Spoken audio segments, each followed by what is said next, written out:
The release of the Trident and the shield grenade have completely changed how I look at laser weapons. Traditionally, laser weapons had major drawbacks. The primary weapons are light pen, heavy weapons require pinpoint precision, and at higher difficulties, they don't deal with patrols fast enough.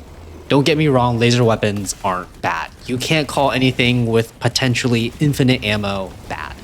But for me, they were just never good enough to replace traditional guns that fired actual bullets. Until now. The release of the Trident and the shield grenade have turned laser weapons from a fun-to-use option to effective all-rounder weapons. And in this video, we'll cover these two new releases, how they've changed the way we use laser weapons, and how they're great in every mission. From Cyberstan suicide missions to standard campaigns against bots, bugs, and squids. Let's start with the Trident. This weapon is my favorite release ever. Traditionally, if you want to kill something with a laser weapon, you need to be extremely precise and aim for headshots, and you have to stay in relatively the same area so that your weapon has time to charge up and deal burn damage. And if those two drawbacks weren't enough, laser weapons also lack stagger. So whatever you're trying to take down is still coming towards you while you fire at it. So if you start firing too late or too close, you'll end up looking at a screen like this. In other words, if you want to use laser weapons, you have to be in the perfect area at the perfect time, facing the perfect spawn in order to deal damage. The Trident, though, doesn't need any of those requirements. You whiffed your headshot, well, there's 5 other lasers that probably landed somewhere and dealt good enough damage. You missed everything completely, well, you have 6 more chances on the next shot. If you do find yourself in a bad spot, you can mash down, go full auto, and get 3 seconds or 18 shots before you need to reload. This is the perfect weapon for an imperfect situation. You no longer need to deal damage from just the right spot or aim at a tiny pinpoint. Just mash and go. Where this gun really pulls its weight is in Cyberstan.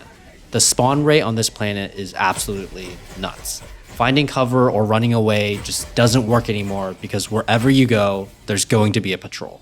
To make things worse, cyborgs run towards you. So if you stay in the same area for more than 5 seconds, you'll get surrounded even if you're behind cover. The Trident does really well in these high spawn rate situations, and I'd argue that the more patrols there are, the better this weapon gets. As long as you try to aim for headshots, this weapon will cut down almost anything. Devastators, cyborgs, berserkers, you name it. If you miss everything at a medium range, whatever you're aiming at won't survive a close range shot of 6 lasers. Okay, so what about outside of Cyberstan and outside of bot missions? This gun is insane on both bugs and squids. On the bug side, a few shots can take down anything smaller than a charger. Even brood commanders melt after 2 taps to the head. And those annoying roaming patrols of stalkers and hunters stand absolutely no chance. It's the same story on the squid side. Anything smaller than a harvester is going down.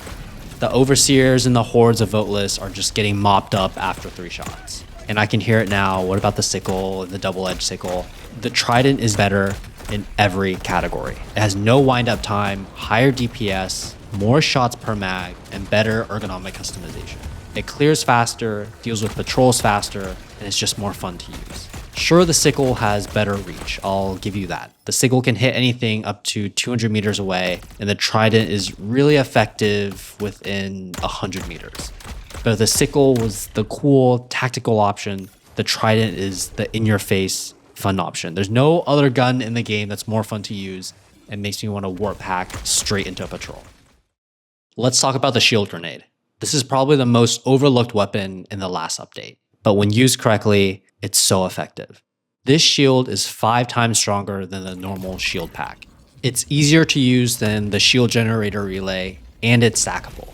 If you bring a supply pack and an armor with the engineering kit or integrated explosive passive, you can put down over 20 of these shields before needing a single resupply. The reason why these grenades are so good is because you can generate cover instantly, which in turn buys you time. Laser weapons like laser cannons, sickles, and quasar cannons take time to both charge up and cool down.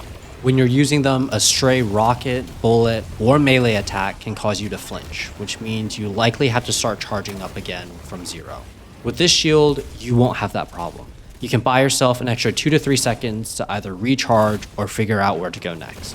And if the first shield pops, throw down a second one, or a third, or a fourth. Dropping a preemptive shield before you take out airships or turrets is the best way to avoid an unlucky death. You can even save your teammate with this shield if you see them get knocked and you want to buy them a few seconds before they can get up.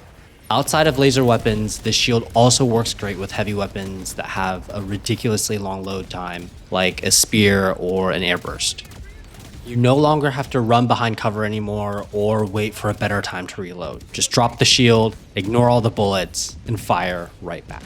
This shield also comes with some nice perks. It sticks to turrets, which is a nice bonus during any raise the flag or defense missions. It makes sentries a little bit more durable so that they can be active for longer.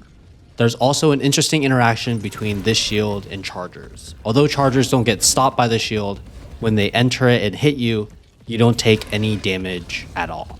But this seems to be more like spaghetti code than anything else. Regardless though, we take wins where we can get them. So if you find yourself in a tough spot and a charger's coming after you, just plop the shield down and enjoy the ride. There is one annoying thing about this grenade though, which is the underhand toss. The throwing distance, if you didn't have an armor with the grenade passive, is just way too low. I wish you could throw it like any other grenade or stratagem ball, but I guess being able to chuck these things across the map is just a little bit too overpowered. But aside from the short throwing distance, it's still better than a shield relay that might take more than 10 seconds to fully drop down and deploy. Overall, the Trident and the shield grenade have changed how I look at laser weapons as a whole. I mean, I'm already level 20 on the Trident. That's just how good this thing is. If you don't already have the Siegebreaker War Bond that these two weapons come in, I think that these two weapons alone are a good reason to get it. I mean, I think that this is now the best War Bond to buy out of both the utility factor and the fun factor. But let me know if you guys have different takes on laser weapons. Thanks for watching the video, and I'll catch you in the next one.